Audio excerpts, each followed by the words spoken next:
Hello, easy റെസിപ്പിയുടെ പുതിയൊരു cooking വീഡിയോയിലേക്ക് എല്ലാവർക്കും സ്വാഗതം. ഇന്ന് നമ്മൾ ചില്ലി ഗാർലിക് മഷ്റൂമാണ് തയ്യാറാക്കുന്നത്.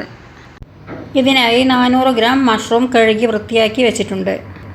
ഇതിലേക്കുള്ള മസാല തയ്യാറാക്കുന്നതിനായി 16 വെളുത്തുള്ളി അല്ലി, 16 വറ്റൽമുളക് 3 മണിക്കൂർ മുന്നേ തന്നെ വെള്ളത്തിൽ സോക്ക് ചെയ്ത് വെക്കണം. 2 സവോള സ്ലൈസ് ചെയ്ത് വെക്കണം. കുറച്ച് മല്ലിയില. മഷ്റൂം ഒരുവിധം വലിയ പീസാക്കി തന്നെ വെച്ചിട്ടുണ്ട്. ഇത് ഒരു മഷ്റൂം 4 പീസാക്കിയാൽ മതി. മിക്സിയുടെ ജാറിലേക്ക് കുതിർത്ത് വെച്ചിരിക്കുന്ന ചുവന്ന മുളക് ഇട്ട് കൊടുക്കണം. ഇതിനൊപ്പം തന്നെ വെളുത്തുള്ളി അല്ലിയും ഇട്ട് കൊടുക്കാം. ഇതിലേക്ക് 2 ടീസ്പൂൺ ഉപ്പിട്ട് കൊടുക്കണം. ഒപ്പം തന്നെ 1/2 ടീസ്പൂൺ പഞ്ചസാരയും ഇട്ട് കൊടുക്കാം. നല്ല പേസ്റ്റ് പോലെ അരച്ചെടുക്കണം. ചാനൽ സബ്സ്ക്രൈബ് ചെയ്യാത്തവരെല്ലാം സബ്സ്ക്രൈബ് ചെയ്ത് ബെല്ലൈക്കൺ കൂടി എനേബിൾ ചെയ്തിട്ട് കാണൂ.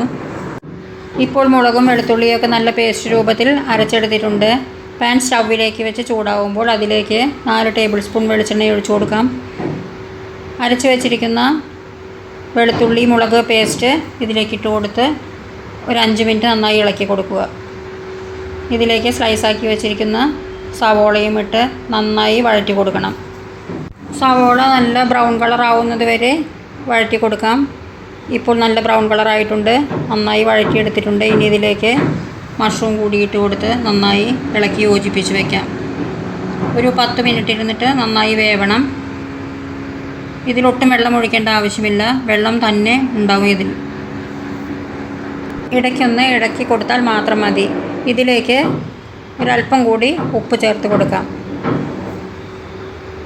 ഇനി ഇതിലേക്ക് അല്പം മല്ലിയില കൂടി ഇട്ട് കൊടുക്കാം. വളരെ ഈസി ആയിട്ട് ഉണ്ടാക്കാൻ പറ്റുന്ന ചില്ലി ഗാർലിക് മഷ്റൂമാണ്. അധികം ഇൻഗ്രീഡിയൻസിൻ്റെ ആവശ്യവുമില്ല. ചപ്പാത്തിക്കും അപ്പത്തിനും ഒക്കെ പറ്റുന്ന വളരെ ടേസ്റ്റുള്ളൊരു കറിയാണ്. എല്ലാവരും ട്രൈ ചെയ്ത് നോക്കൂ. നിങ്ങൾക്കിഷ്ടമായെങ്കിൽ നിങ്ങളുടെ ഫ്രണ്ട്സിനും റിലേറ്റീവ്സിനും ഷെയർ ചെയ്ത് കൊടുക്കൂ. ലൈക്ക് ചെയ്യാൻ മറക്കരുത്.